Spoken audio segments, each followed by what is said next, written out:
और ये side face reinforcement है। ठीक है, ये आपका पैड में। साइड फेस, हाँ ये साइड फेस रेनफोर्समेंट है सब। और ये बॉटम ऑफ फुटिंग हो गया आपका, यहाँ पर बॉटम ऑफ फुटिंग, इसके नीचे पीसीसी है। और यही आपका बेस यहीं से।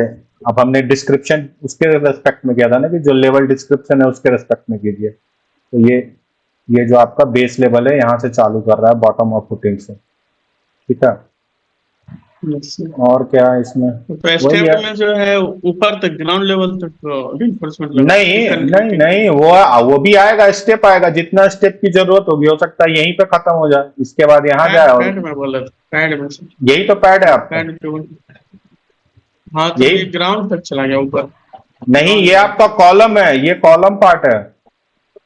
ये नहीं, वो वहां से नहीं, नीचे का ही, वो तो ग्राउंड लेवल है ना, वहीं से यहाँ पे कहाँ चला गया पे सर। है ये? नीचे में, उससे ऊपर। ये ये पार्ट, तो हो गया आपको। ये हाँ हाँ जी। नहीं नहीं, ग्राउंड लेवल थोड़े होगा, हमने तो 2 मीटर दिया है ना फाउंडिंग डेप्थ। ग्राउंड लेवल से यहां तक की डिस्टेंस दो अच्छा, ये मीटर है। ऊपर वाला पेडेस्टल है। हाँ, ये पेडेस्टल कॉलम हुआ। अब ये आपका ग्राउंड लेवल तक जाए चाहे प्लिंथ लेवल तक जाए, जहां तक जैसी हाँ हाँ जी। रिक्वायरमेंट है। हमने 2 मीटर फाउंडिंग डेप्थ दिया है। अब आपको एक चीज बताता हूँ, फाउंडिंग डेप्थ 2 मीटर दिया, अगर मैं डिजाइन में जाऊं और यहाँ पे देखिए डेप्थ कितना निकल के आया है मैक्सिमम, 350, 400, 350, फिर 600, मैक्सिमम कितना निकल के आया है? 600। 975। सिक्स 975। 970, हाँ, तो ये 1 मीटर देंगे ना तो भी चल जाएगा। देखिए मैं आपको दे के दिखाता हूँ, इसको सेव कर देता हूँ और आपको दे के दिखाता हूँ। फाउंडिंग डेप्थ वही हो गया कि वो फाउंडेशन बस ग्राउंड लेवल से नीचे होना चाहिए। अगर मैं यहाँ जनरल सेटिंग में फाउंडिंग डेप्थ को 1 मीटर कर दूंगा तो भी ये ओके हो जाएगा। ओके, और डिजाइन कर दीजिए। हो सकता है उसको बस चेंज करना पड़े, अभी तो सब पैड, ये देखिए हो गया ना। इसीलिए कह रहे हैं कि वहां पर वो चीज हो जाती है रिपोर्ट में। अब आप चलिए, कहाँ गए थे? डिटेल ड्राइंग में थे ना? किसी का ले लेते हैं, F14 का ले लेते हैं। देख, अब ये साइड फेस रेनफोर्समेंट भी हमें हटा देना चाहिए था टॉप स्टील में। ये रुक जाए इसमें, इसकी तो जरूरत होती नहीं है। Setting, general setting, provide top steel और साइड फेस रेनफोर्समेंट, ये भी हटा देते हैं। Okay, design, auto design. अब आएगा डिटेलिंग बड़ा सही से। कोई एक ले लेते हैं, और एक आपका FC15 ले लेते हैं। देखिए अब टॉप स्टील नहीं आएगी। ठीक है, अब जरूरत होती नहीं है टॉप स्टील की। बहुत ज्यादा अगर आपका व्हीकल मूवमेंट है तब टॉप स्टील की जरूरत तो होती है। यहाँ पे तो सर सिर्फ नीचे में रिइंफोर्समेंट है, बाकी जो स्लैब पोर्शन है वो कंक्रीट है सर। हाँ, तो बताया ना अभी कि टॉप रेनफोर्समेंट हमने हटा दिया ना, कि मत प्रोवाइड करो। और यहाँ पे आपका जो दूसरा, कहाँ गया ये पैड वाला जो हो गया, कहाँ गया ये पैड वाला हो गया? ये पैड वाले में भी वही है। अब बॉटम डिस्क्रिप्शन अब मेरा जो हो गया, ये 1 मीटर रह गया। मतलब कि जो ये जो आपका ग्राउंड लेवल से जो डेप्थ है बॉटम ऑफ फुटिंग, वो रह गया सिर्फ 1 मीटर। उसके ऊपर जो भी पार्ट है वो प्लिंथ लेवल हो गया, फिर वो जो भी होना है वो होगा। ठीक है, तो ये शुरू में हम डिसाइड नहीं कर सकते हैं कि क्या होगा, वो तो हम निकालेंगे उसके बाद कर सकते हैं कि हम 1 मीटर तक का ही गड्ढा खोदे। नहीं समझे? अब हमें गड्ढा खोदना है 1 मीटर तक का ही।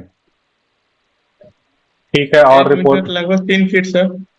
1 मीटर 3.28 हो गया। फीट। हाँ, तो 3 फीट और उसके बाद 0.28 फीट हुआ, 3.28 फीट हुआ। 0.28 को कन्वर्ट कर लोगे तो 3 फीट।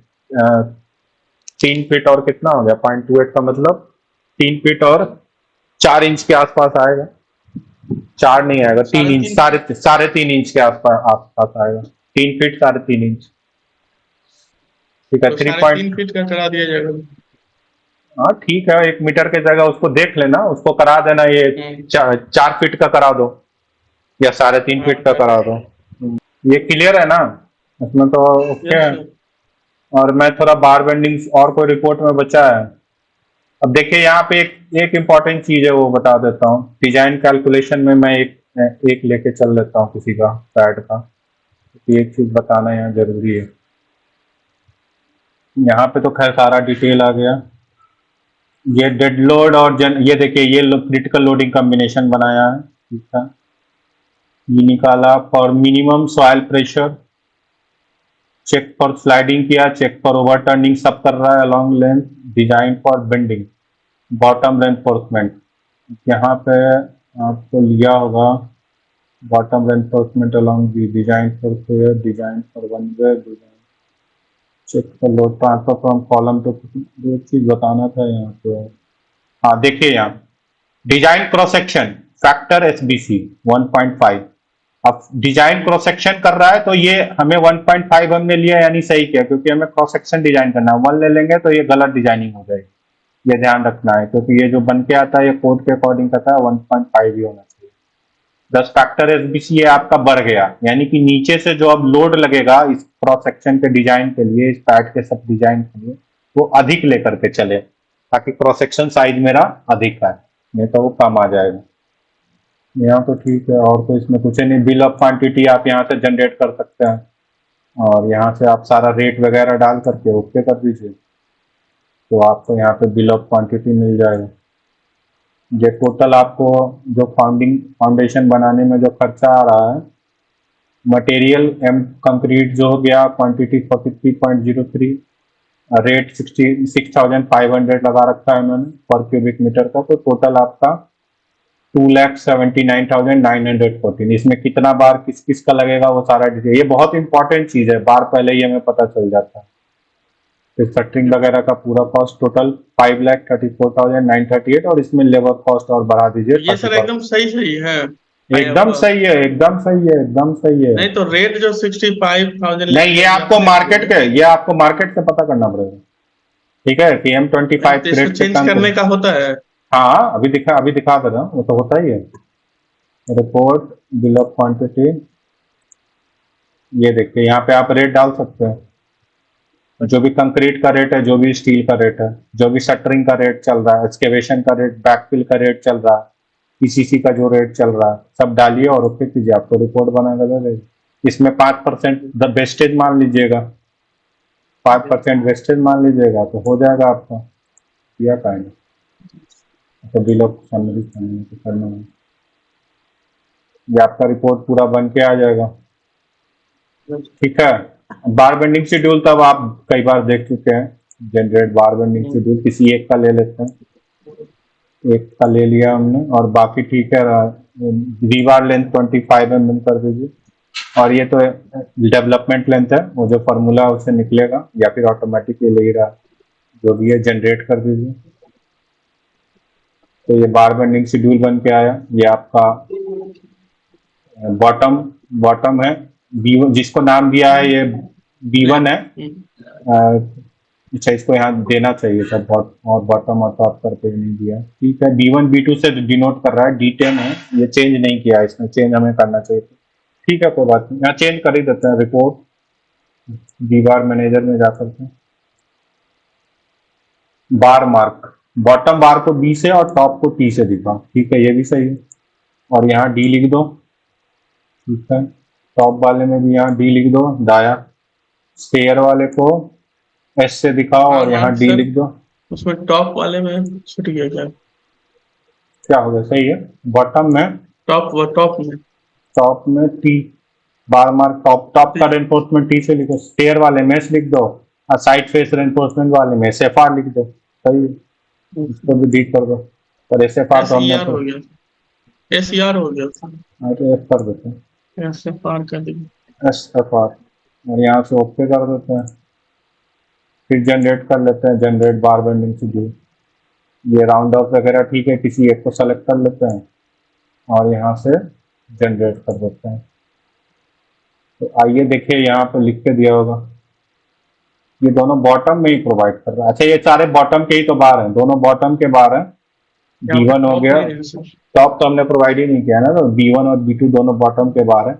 अब इसमें जो शॉर्टर डायरेक्शन होगा, जैसे मान लो कि ये डायरेक्शन जो मेरा है, और इस डायरेक्शन के रेस्पेक्ट ये डायरेक्शन मेरा छोटा हो और ये डायरेक्शन बड़ा हो, तो हमारा जो मोमेंट किधर अधिक जनरेट होगा, हमारा मोमेंट जनरेट होगा जिधर बड़ा डायरेक्शन आएगा, मतलब यहाँ से जो डिस्टेंस अधिक आएगा, तो वो वाला जो बार है वो प्रोवाइड होगा आपका नीचे में, ठीक। और दूसरे डायरेक्शन का ऊपर में प्रोवाइड होगा, क्योंकि मूवमेंट लगेगा नीचे से, तो जाहिर सी बात है मूवमेंट नीचे से लगेगा तो उसी साइड में हम प्रोवाइड करेंगे, तो उसके रिस्पेक्ट में नीचे में करेंगे जिधर लंबा साइड आएगा। ये भी साइड लंबा आ सकता है, ये भी आ सकता है, वो तो नापने के ऊपर है, नाप के ही देख लेते हैं। यहाँ पे तो सर डिफ्लेक्शन आएगा नहीं, जैसे स्लैब में होता है कि शॉर्टर डायरेक्शन के लोग वही डिफ्लेक्शन। डिफ्लेक्शन ही है, तो कैंटिलीवर डिफ्लेक्शन आएगा ना। जैसे यहाँ के रिस्पेक्ट में हाँ। ये बीम नीचे से सॉइल प्रेशर लगेगा, यहाँ के रेस्पेक्ट में जो है, यहाँ के रेस्पेक्ट में आपका ये जो पार्ट हुआ ये कैंटिलीवर पार्ट हुआ पूरा, ये आपका इधर वाला कैंटिलीवर पार्ट हुआ। इसमें जो नीचे से सॉइल प्रेशर लगेगा तो ये ऊपर की तरफ उठेगा। अब मैं ऐसे बना दूं तो ये नीचे से सॉइल प्रेशर इस पे लगेगा, जितना पार्ट मैंने काट दिया और इधर से देखा तो ये ऊपर की तरफ उठेगा। ये जो बीम है ये ऊपर की तरफ उठेगा। अब आप ऊपर की तरफ उठेगा, तो ऊपर की तरफ उठेगा तो रेनफोर्समेंट मेन बार कहाँ जाएगा? जाहिर सी बात है कि इस साइड में जाएगा, नीचे में, सॉरी ऊपर में कर दो, कर दो, ये आपका नीचे में ये मेन बार जाएगा। अब ये जिस साइड में अधिक मोमेंट होगा उस साइड में बार नीचे रहेगा। जैसे इस साइड का इस साइड का बार हो गया नीचे साइड में, दो लेयर बनेगा ना, एक लेयर और दो लेयर, तो जिस साइड का लेंथ ये अधिक आएगा उस साइड का बार इस दोनों में से नीचे में रहेगा, दूसरा बार उसके ऊपर में रहेगा। यही कंसेप्ट है यहाँ से, कि मतलब एक बार अगर ऐसे जा रहा है, ठीक है, और दूसरा बार जो है आपका इस तरफ से आ रहा है, जो जाली बनती है, तो ये मान लीजिए कि ये आपका इधर वाला लेंथ मान ले रहा हूं मैं कि इस डायरेक्शन वाला अधिक था, तो ये बार नीचे में चला जाएगा। इस वाला डायरेक्शन का लेंथ ज्यादा था तो ये नीचे में और ये उसके ऊपर में आ जाएगा, लेकिन दोनों बॉटम में ही प्रोवाइड होगा, क्योंकि बॉटम बार की बात हो रही है। और ये आपका क्रॉस सेक्शन दिया हुआ है, ये आपका क्रॉस सेक्शन दिया हुआ है, किस तरह से क्या प्रोवाइड होना, ये आपका देखिए यहाँ पे आपको दिया होगा क्रॉस सेक्शन। ये आपका बार हो गया, ये तो साइज वाइज ये 1200 mm है, ये आपका 1200 mm है। 1200 mm वाले साइड में इसको नीचे में रखता है, और दूसरा साइड किधर है? दूसरा साइड देखते हैं, दूसरा साइड नहीं दिया क्रॉस सेक्शन, अच्छा एक ही किया, 1-1 का क्रॉस सेक्शन एक ही किया, चलो ठीक है। तो इस वाले बार को नीचे में रखा है सेक्शन 1 में, और ये लेवल डिस्क्रिप्शन बाकी सब तो वहीं पर से उठाया है, और ये आपको यहाँ ये बता देगा B1 और B2 में कितना है, बार नंबर कितने हैं, और फिर बार डाया क्या है, और शेप कैसा है उसका, और कटिंग लेंथ टोटल, ये भी बहुत इंपॉर्टेंट होता है, कटिंग लेंथ कितना ले, ताकि अपने को प्रॉपर डेवलपमेंट लेंथ मिल जाए। ए की लेंथ मिल गई, बी की मिल गई, सी की मिल गई, और आर मिल जाता है कितने पे हमें इसको मोड़ना है, इसका जो रेडियस होगा यहाँ सर्कल का 40 mm का। और ये आपका नंबर ऑफ बार हो जाएंगे, मतलब 10 बार प्रोवाइड होंगे आपके ये वाले, और 9 बार प्रोवाइड होंगे ये वाले। अब ये B2 किस डायरेक्शन में? B2 देखते किस डायरेक्शन में? B2 आपका ये वाला पार्ट है, इसको बोल रहा है B2 बोल रहा है आपको, B2 बोल रहा है इस वाले बार को, इस वाले बार को B2 बोल रहा है। इधर 9 बार प्रोवाइड हो रहा है, ये है ना, ये इधर जो हो गया B2 इधर हो गया, ये इधर देखो यहाँ से आया है, ये रहा ये, और यहाँ से यहाँ तक जो बोल रहा है आपको B2 प्रोवाइड होगा।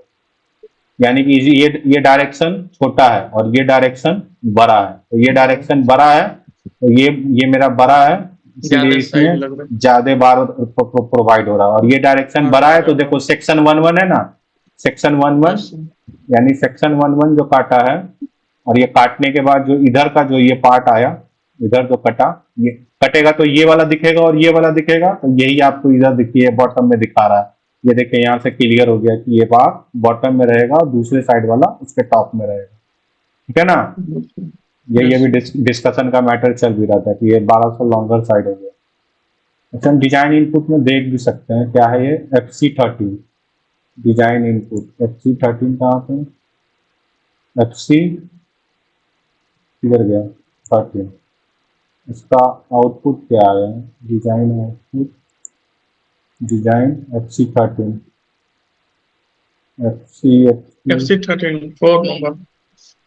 4 नंबर, ये देखो दूसरे तरफ 1100 है, ठीक है। 1200 तरफ का जो है बार नीचे में रहेगा, 1100 वाला ऊपर में रहेगा, ठीक है। और तो कुछ है नहीं, चलिए इसको खत्म करते हैं क्लास को, ठीक है।